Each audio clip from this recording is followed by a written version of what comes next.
Welcome to Jain and a bite-sized podcast brought to you by the International Society of Glomerular Disease. Our hosts are nephrologists and glomerular disease experts, Dr. Kenar Jhaveri of Northwell Health and Hofstra University on Long Island, New York, and Dr. Koyal Jain from the University of North Carolina, Chapel Hill.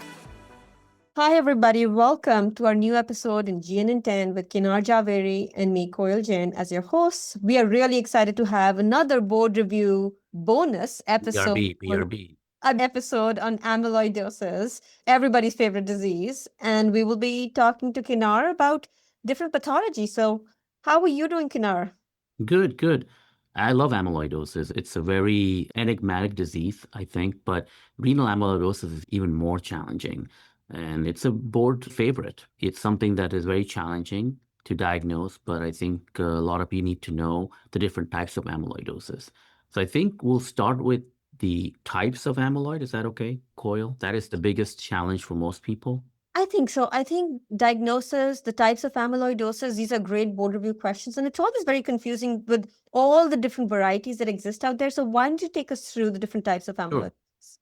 So the most common amyloidosis is your AL or AH amyloid. So that is light chain or heavy chain amyloidosis, which is your paraproteinemic amyloid, which is also a malignancy amyloid, right? So that is the one that we get the most common diagnosis on a kidney biopsy. And then we refer those patients for treatment for a myeloma specialist or a hematologic specialist. And you know that AL amyloidosis, kidney involvement is like 50 to 80%. And it's the heart, the kidney, wherever these deposits happen is usually AL amyloidosis. And that is a light chain disease. And then you could have one of those heavy chains do the same thing. And you can call it a variant of myeloma or some sort of paraproteinemic process. I can't stress that enough. That is a kidney biopsy diagnosis. The other big one that we see is due to inflammation. The chronic inflammatory condition could be a cancer, could be Hep C, could be rheumatoid arthritis, familial Mediterranean fever. That chronic inflammation leads to what we call AA amyloidosis or amyloid A disease. And that is due to interleukins and chronic cytokine release from that inflammation. And that's what causes amyloidosis. The other ones are now the rare stuff. One I do want you guys to be aware of is called the leukocyte cell-derived chemotaxin 2 or ELEC2 amyloidosis. This has a predominant kidney liver involvement. It is common in North America, but mostly in the Mexican descent or Indian descent, Punjabis.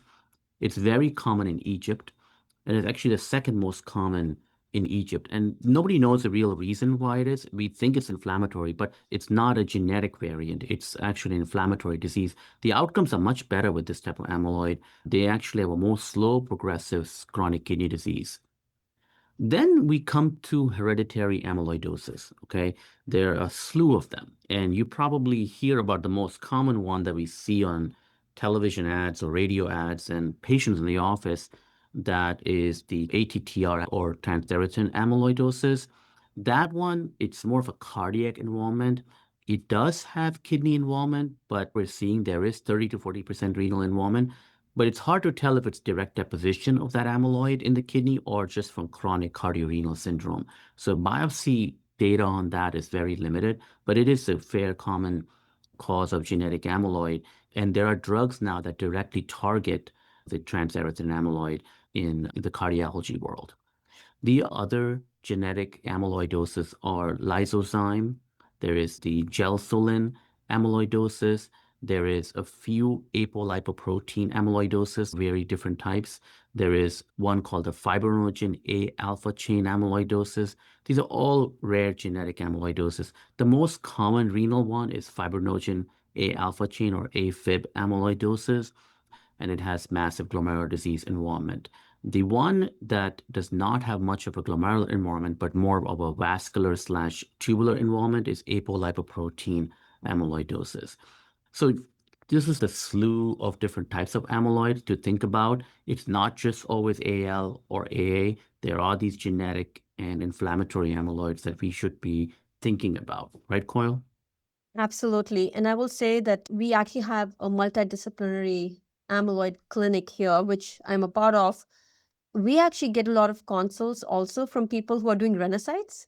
And so they run the renocyte testing, they get the TTR results back. Mm. And if the patient has any degree of proteinuria, even if it's for something else, sometimes you get a consult saying, hey, is this TTR in the kidney? And so you might be seeing more consultations and thinking about other causes of amyloidosis.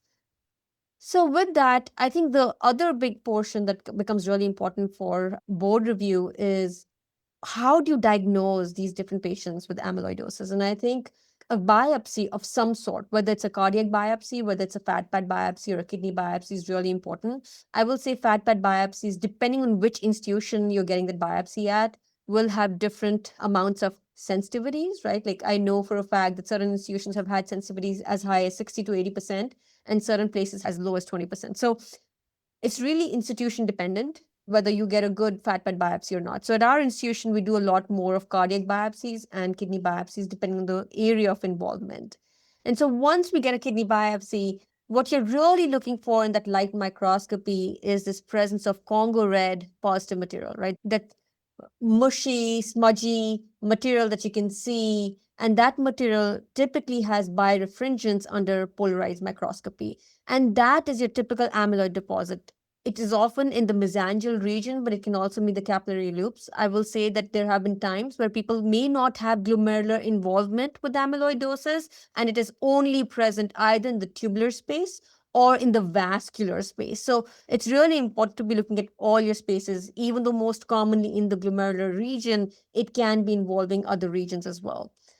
Once you see this on light microscopy, you're getting your EM, you're getting your IF. For your electron microscopy, and this is a board question I think that comes up regularly, is what is the size of these fibrils? So essentially, you see this fibrillary structure under electron microscopy. And if you see 8 to 12 nanometers, I say around 10-ish, plus minus 2. If you see that diameter of fibrils, you're really thinking this is amyloid deposition that's happening in the capillary walls in the mesangium or other spaces.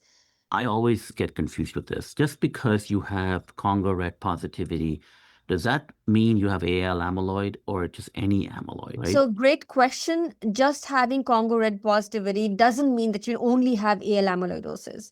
To figure out whether you have AL or not, you either need immunofluorescence or mass spec. So I think that's very important, right?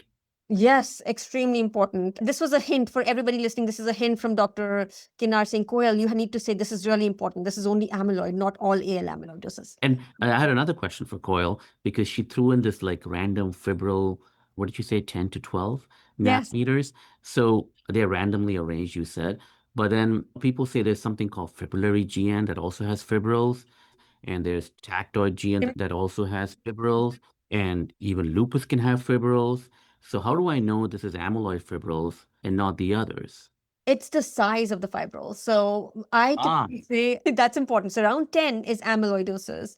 Fibrillary is close to 20-ish. Immunotactoid is close to 30-ish. And immunotactoid can have tubular structure as well. What cryo? Isn't that also a fibril? Yes, cryos can be around closer to 30-ish. And just a reminder to everybody what Coyle mentioned very quickly, because she's so confident about it, is they randomly arrange fibrils. So these are just randomly stacked and small size. Whereas if you look at immunotactoid, they're stack-like. They're not randomly arranged. And the other thing is the structure of cryo is more curve-like. So the pathologist will tell you, but if you want to be smart and also question the pathologist, do that.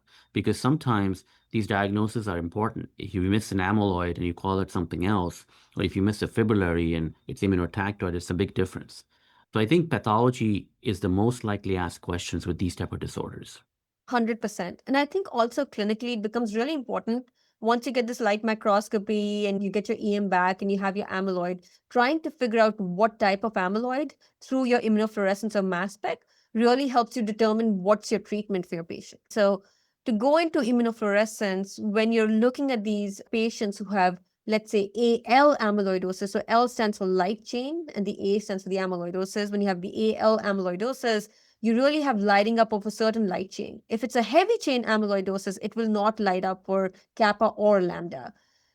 Now, typically immunofluorescence is pretty good at picking up your AL amyloidosis. However, it's not great at picking up some of the other amyloidoses that Dr. Jhaveri just mentioned, all the detailed amyloidoses. We can stain for AA and ALEC2, but we can't really stain for everything. And we can't stain for it in all the different institutions that exist out there. Even for us, we actually don't do mass spec ourselves. We will send them to an outside place somewhere to get a mass spec done to figure out what type of amyloidosis exists, because that will then determine how do I treat my patients. So just for everybody, mass spectrometry is for detailed chemistry. If you remember from organic chemistry, it'll detect the type of protein that is in the deposits. So it'll actually tell you the exact protein that is elevated in that patient that's depositing there. But what about genetic testing? Would that help you, Koyal, along with the path? I think so. I think if you have some patients who have the hereditary renal amyloidosis that you mentioned, then you could do genetic testing. I will say generally path is really needed, because what if you have a genetic test that's positive, but you really don't have amyloidosis present, right? Or amyloid fibrils getting deposited, causing kidney damage, for example. You really can't just follow the genetic testing. And the other thing is, in terms of the mass spec is so important, is there's actually an illustrative case in New England Journal where a patient had MGUS with lambda light chains, and the patient had a kidney biopsy, as everybody's assuming that's going to be AL, lambda-based amyloid.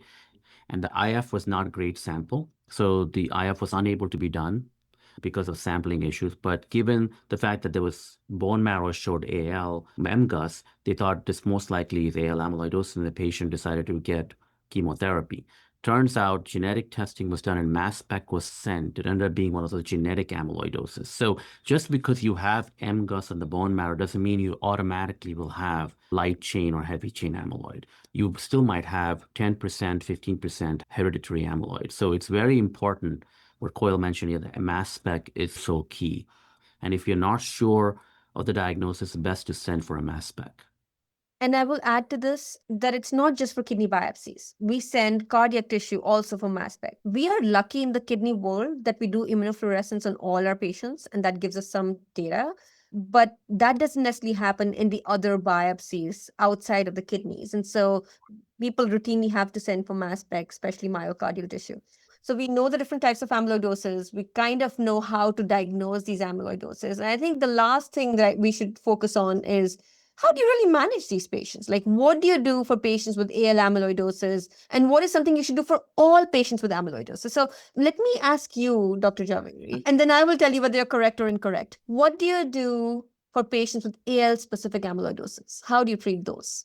Hematology consult, because it's not my forte, right? It's not a nephrologist's forte. AL amyloidosis is a malignancy, and they should be treated with therapy like plasma, anti-plasma cell therapy like bortezomib, daratumumab, and the whole CyBorD with a stem cell transplant. Yeah, you can do supportive therapy, but I would be careful putting these patients on ACEs and ARB because they do drop their blood pressures. So I don't aggressively treat the proteinuria if the hematologist is quickly going to treat the hematologic component of it. There's really no other role here in terms of pheresis or anything like that. It's really treating the underlying hematologic component. Am I correct? I forgot my job as the interviewer. Yes, you're correct. I want to highlight something you said about the RAS inhibition.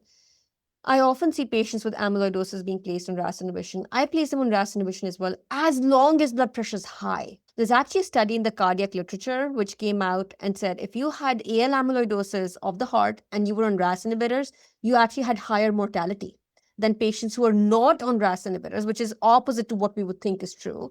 And the reason for this is because a lot of patients have cardiac involvement, also have vascular involvement, and run low blood pressures. And so in those patients, when you give them RAS blockade, they drop their blood pressures, like you said, and obviously mortality is higher. However, if you have a patient who's not having autonomic dysfunction, who is not having a low blood pressure is running in the 140s, 150s, and you're having to give them some medication for blood pressure, then in that case, I prefer the RAS inhibition to reduce the proteinuria.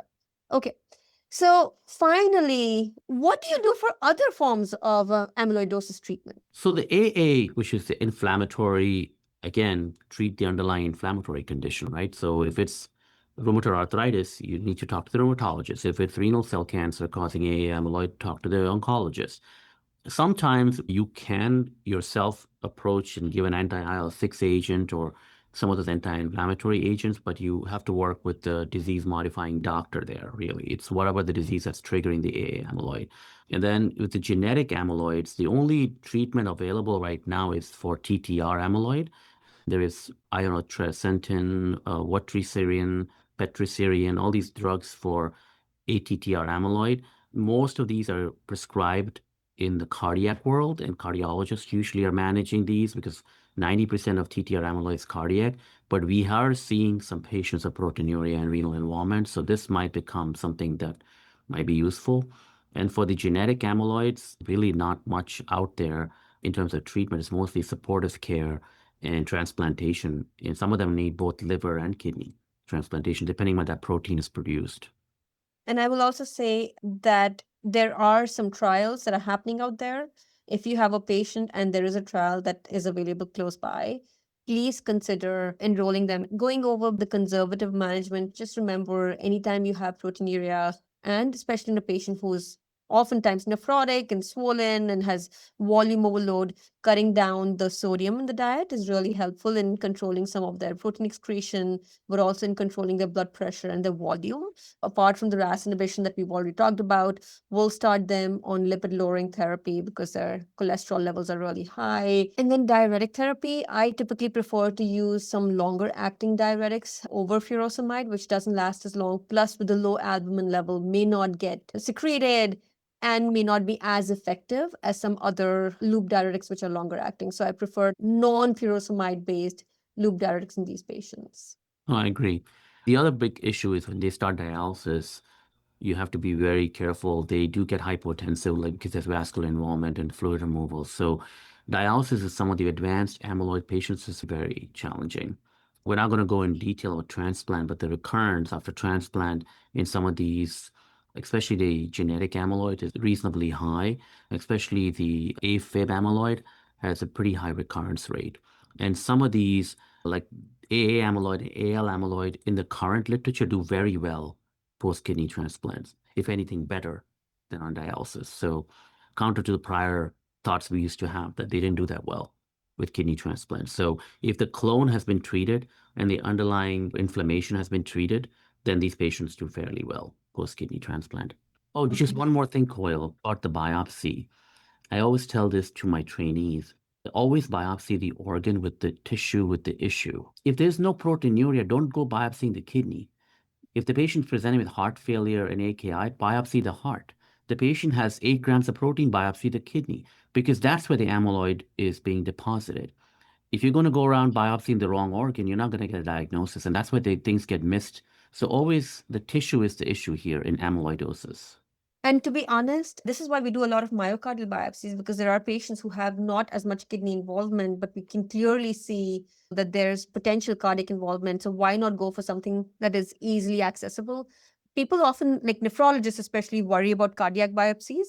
They're actually not that difficult and they can be relatively very safe. And so, again, depending on what the outcomes are at your institution, we often prefer cardiac biopsies as well. If there's clear cardiac involvement, we'll go for the cardiac biopsy as well. So I think as nephrologists, we're mostly diagnosticians of this disease and not the managers. Oh, I don't know. I think we're co-managers. I think we're not the managers of the immunosuppression necessarily, but I think we're co-managers of the quality of life, because the quality of life depends on the volume status. You can make yourself feel better. Sure. I think we make good diagnosis. If you can diagnose amyloidosis, you've just saved a patient's life, and you've got to get them to the right type of specialist, because we don't have those tools to treat these patients. With that, we have to say goodbye. It's Koyal and I signing off on GN in 10. BRB. This has been GN in 10 from the International Society of Glomerular Disease. You can listen and subscribe wherever podcasts are found, and tweet at us at ISGD Tweets. Thank you for joining us. I will also like to point out to our listeners that when Dr. Jhaveri asks me a question, when I give the answer, he's like, correct. I feel like I'm in an exam. This really sounds like a board, but this is how I would pass or fail or know that I'm doing right. We can turn that around. You can take Well,